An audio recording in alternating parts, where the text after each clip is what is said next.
Fala pessoal, estamos aqui em mais uma aula de análise de circuitos elétricos e na aula de hoje a gente vai iniciar aqui a nossa análise de circuitos CA. Então vamos começar falando das fontes senoidais, né? Por que a gente estuda essas fontes senoidais e falar um pouquinho sobre os principais parâmetros que a gente tem na senoide. Então, primeira coisa, por que a gente estuda essas fontes senoidais? Gente, primeira coisa, a gente estuda os sinais senoidais, né? Porque a nossa fonte de tensão mais comum que a gente tem em casa, né, que é a nossa tomada, ela entrega pra gente uma senoide, né? Uma senoide que opera ali em 60 Hz. Então, a gente já vê aí que é algo que é bem comum, que está na casa de todo mundo, já opera de forma senoidal. Então, já é um fator de importância aí.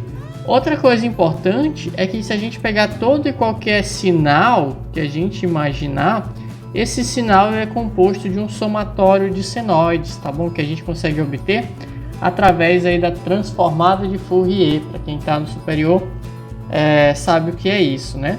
Então, através da transformada de Fourier, a gente consegue pegar um sinal bem loucão aqui, ó. Eu tenho um sinal bem doido aqui.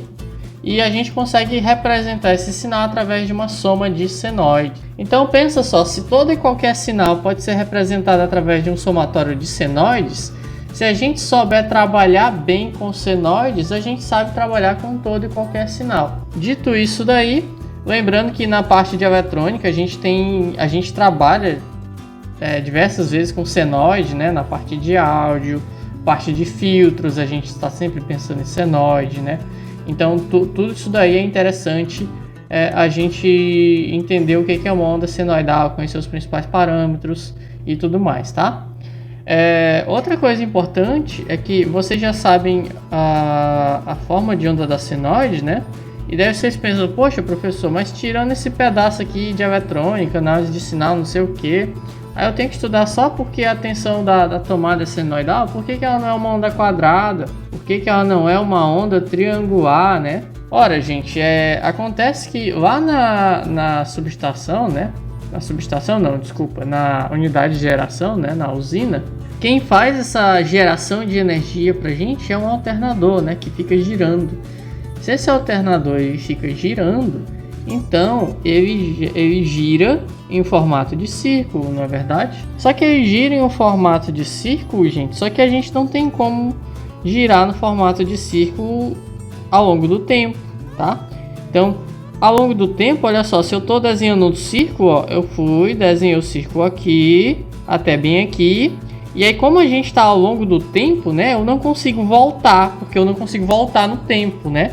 Então eu só consigo desenhar aqui, ó, continuar o meu círculo para frente. Então, termina que a senoide nada mais é do que o desenho de um círculo ao longo do tempo. A gente vai, desenha aqui a parte para cima. Como a gente não pode voltar no tempo para desenhar e fechar o círculo aqui, né? Isso não existe, pelo menos até agora. A gente vem aqui e continua aí na nossa linha temporal, traçando aí o restante do nosso círculo, fechando 180 graus.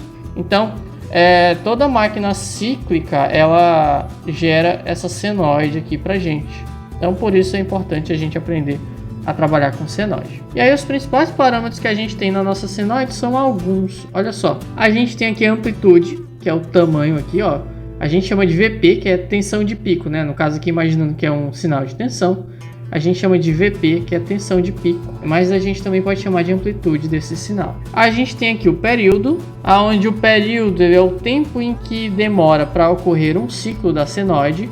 Então, um ciclo aqui ocorre em um período. E a gente tem o inverso do período, que é 1 sobre T, que é a frequência, tá? A frequência ela nada mais é do que a quantidade de ciclos que a gente realiza por segundo. Isso aí é medido em Hertz. Então, se a minha senoide oscila 60 vezes por segundo, que é o caso da tomada, então ela tem 60 Hz. A gente tem também a fase. Bem aqui, ó, percebam que essa daqui é uma função seno e ela começa aqui, ó, no zero, né? Se a gente pegar, a gente poderia desenhar ela aqui também, ó, iniciando daqui, ó, de 1 ou 0.8, 0.7, 0.6, tá? Isso aí gera o que a gente chama de defasagem. O seno original ele começa lá em zero, então se a gente iniciar de um outro ponto, isso aí vai gerar uma defasagem pra gente. que ao invés da gente iniciar aqui, a gente tem a nossa circunferência, né? Bem aqui é o ângulo de 0 grau, a gente não iniciou em 0 graus, a gente iniciou, não sei, em 45 graus. Então, termina que a gente tem uma defasagem aí de 45 graus na nossa senoide. E isso aí também vai para os nossos parâmetros. Então, olha só, aqui ó, quando a gente vai representar uma função seno, a gente tem que essa função seno ela é a amplitude, tensão de pico aqui, vezes o seno da velocidade angular, que é dado por 2π vezes a frequência, tá bom?